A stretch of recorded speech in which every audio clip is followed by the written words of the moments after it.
சிவகங்கை மாவட்டம் சிங்கம்புணரி அருகே கடையேழு வள்ளல்களில் ஒருவரான பாரிமன்னன் ஆண்ட பகுதியான திருக்கயிலாய பரம்பரை திருவண்ணாமலை ஆதீனம் குன்றக்குடி தேவஸ்தானத்துக்கு உட்பட்ட பிரான்மலை திருக்கொடுங்குன்றநாதர் கோவில் 3 அடுக்கு நிலையில் உள்ளது.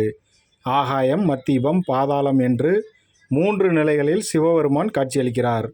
பாதாளத்தில் திருக்கொடுங்குன்றநாதர், குயிலமுத நாயகி அம்மன், மத்தீபத்தில் வடுகபைரவர், ஆகாயத்தில் மங்கைபாகர் தேனம்மை ஆகியோர் காட்சி தருகின்றனர். பிரான்மலை திருக்கொடுங்குன்றநாதர் கோவில் சித்திரை திருவிழா கடந்த மே 1 கொடியேற்றத்துடன் தொடங்கியது. இத்திருவிழாவில் ஒவ்வொரு நாளும் ஒவ்வொரு மண்டகப்படிதாரர்கள் சார்பில் இரவு நேரத்தில் பூதம், யானை, ரிஷபம், நந்தீசர், கிளி, கேடயம் உள்ளிட்ட வாகனங்களில் பஞ்சமூர்த்திகள் வாகனங்களில் எழுந்தருளி 4 ரத வீதிகளில் உலாவரும் சிறப்பு நிகழ்ச்சிகள் நடைபெற்று வருகிறது. அதில் முக்கிய நிகழ்வான நேற்று 5ஆம் நாள் திருக்கல்யாண வைபவம் விழா நடைபெற்றது. மகா மண்டபத்தில் எழுந்தருளியிருந்த அன்னை குயிலமுத நாயகியை பிரியாவிடை உடனான கொடுங்குன்றநாதர் சென்று மாலை மாற்றி திருக்கோவிலுக்குள் ஊர்வலமாக வந்து திருக்கல்யாண மேடைக்கு அழைத்து வந்தார். அதைத் தொடர்ந்து கொடுங்குன்றநாதருக்கு பூணூல் அணிவிக்கப்பட்டது. அதைத் தொடர்ந்து சுவாமிக்கும் அம்பாளுக்கும் மஞ்சள் கயிறால் காப்பு உமாபதி சிவாச்சாரியாரால் கட்டப்பட்டன. அதைத் தொடர்ந்து பெண்கள் நவதானிய முளைக்கட்டில் இருந்து நலுங்கு செய்தனர். கிராமத்தின் சார்பாக சுவாமிக்கும் அம்பாளுக்கும் பட்டு எடுத்து வந்து கல்யாண பட்டுவை அன்னை குயிலமுத நாயகிக்கும் பிரியாவிடை உடனான கொடுங்குன்றநாதருக்கும் அணிவிக்கப்பட்டது. திருவண்ணாமலை ஆதீனம் குன்றக்குடி தவத்திரு பொன்னம்பல அடிகளார் மணமேடைக்கு எழுந்தருளி மங்களநானுக்கு அவருடைய திருக்கரங்களால் பூக்களால் பூஜைகள் செய்து வழிபாடை மேற்கொண்டார். அதைத் தொடர்ந்து மங்களநான் சுவாமியின் திருக்கரங்களில் அர்ப்பணிக்கப்பட்டு உமாபதி சிவாச்சாரியார் மணப்பெண்ணாக அமர்ந்திருந்த குயிலமுத நாயகிக்கு மங்கள நாணை அணிவித்தார். அதைத் தொடர்ந்து மாலை மாற்றும் வைபவம் பொதுமக்கள் முன்னிலையில் நடைபெற்றது. நிறைவாக மஞ்சள் அரிசியால் பக்தர்களுக்கு ஆசீர்வாதம் செய்யப்பட்டு மகா தீப ஆரத்தி காண்பிக்கப்பட்டது. இந்த நிகழ்வில் 1000க்கும் மேற்பட்ட பெண்கள் கலந்து கொண்டு அம்மையப்பனின் திருக்கல்யாண வைபவத்தை மனம் குளிர கண்டனர்.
சுவாமிக்கு பட்டு வேட்டி சாத்தப்படுகிறது.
மாலை மாற்று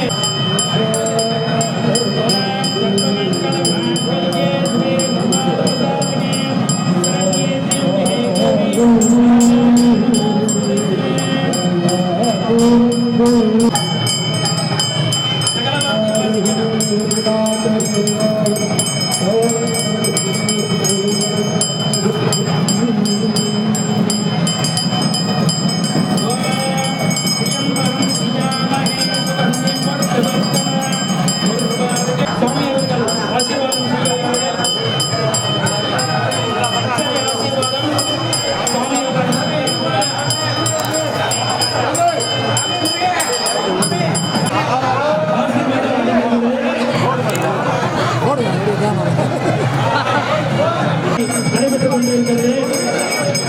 தீப ஆராதனை சாமிக்கு நடைபெறுகிறது.